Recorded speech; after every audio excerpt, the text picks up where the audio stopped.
Now I want to show a clip from CNN as their minds are blown. They had on Nina Turner. This is the night of the Michigan primary where Joe Biden was essentially up against no one, but he still lost something like 15% of the vote to uncommitted. These are Democrat voters. These are not Republicans. These are Democrat voters who voted uncommitted because they can't stand that he is supporting and endorsing and fully funding and arming this genocide.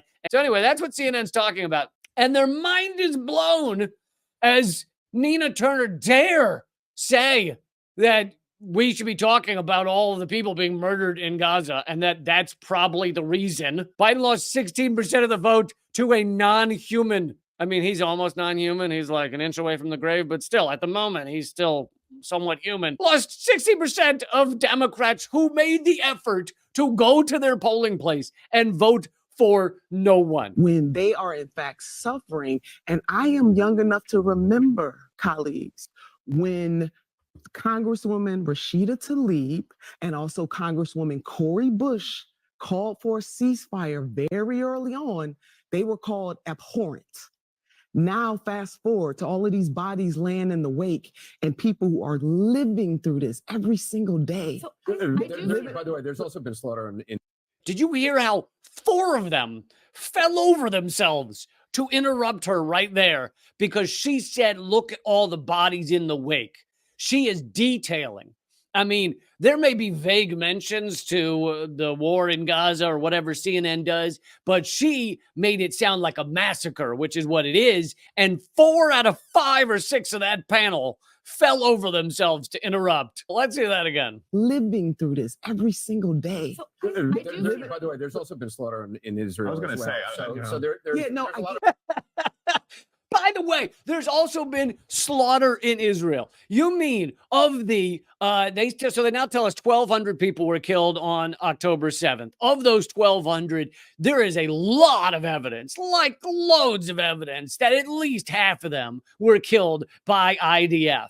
And the other half were killed in crossfire as either in crossfire or because they were so-called civilians, but everyone in Israel serves in the military. So, I mean, sorry, everyone in Israel has been in the military at some point. Military's not soft serve ice cream, all right? You don't serve, it's serving. And no, it's just, you're in the military, okay? But every one of them has been in the military. So these are military veterans with guns.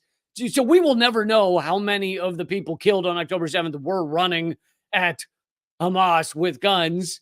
I'm not saying that all makes it fine, but I'm saying that is a different equation than just gunning people down. Anyway, so Anderson Cooper jumps in there and says, whoa, there were people slaughtered on both sides. You're telling me that is 30,000, and it's more than that because there's many people, thousands missing under the rubble, but 30,000 people. 70% women and children are killed in Gaza. You're going to jump in and say, oh, no, you can't mention them because there's people killed on both sides. That is like crazy. That is a level of crazy. That'd be like during World War II, someone brings up the Holocaust and, a lot of Jews are being executed. Whoa. There are people dying on both sides. Hey, now, both sides have lost people, okay? God, that's disgusting. That's Anderson Cooper, intern for the CIA, when he was a young lad, Vanderbilt family. I mean, can you imagine a richer, whiter, CIA-backed man having to endorse and represent a genocide? It's just, this is mainstream media. This is the media we get to choose from. Thank you for this option. Oh, we get to choose the ex-CIA intern, Vanderbilt heir, who, went to whatever Ivy League schools. Couldn't be whiter if he tried. That's what we get on our mainstream media. Oh, he's been on the air for 70 years now. Interesting that. Thank you, Tony, so much. Tony says, why are USA media not talking about the 100+ reporters killed by the IDF or any national media doing a candlelight vigil for their friends murdered by the IDF? That is such a great point. And I've covered the journalists that have been killed intentionally by Israel, by the IDF. I've covered it a lot. But you're absolutely right that these people are cowards. They're sick.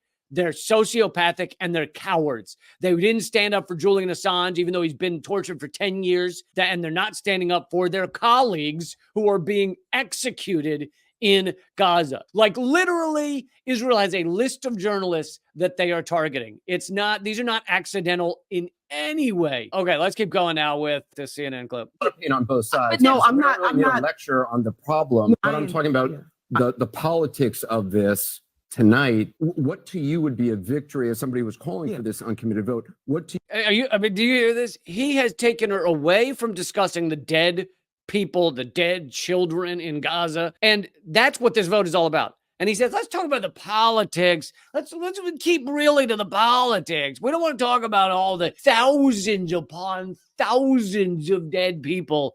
We're just dead Gazans. We just want to let's just keep it to the politics. What kind of percentage would you like to see here, Nina? Nina, riddle me this. Can you talk about something else than what you were just talking about? What do you think of that? What do you think of any other thing than what you were just saying? Can you just tell us, enlighten us on that? That's basically what Anderson Cooper just said. To you would be a victory tonight to get that message across? I'm not denying that pain. All I'm saying that at a certain point after October the 7th, it becomes clear. I mean, you have a right-wing prime minister. Right. We don't need to debate the issue. But you understand. Won't let her talk. Can't let her do it, right?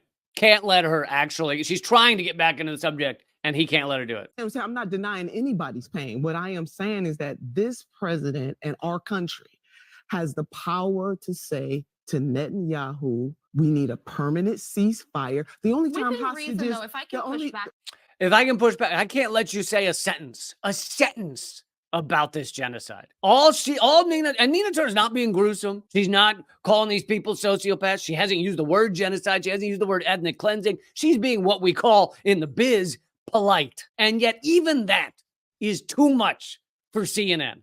Even that is just too much for these goddamn clowns. They can't even hear her talk about the right-wing Netanyahu government that is not moving towards a ceasefire in any way without interrupting her and stopping her from doing it. Wait, one more point. The only time hostages were released is when we had that brief ceasefire. That is another reason why.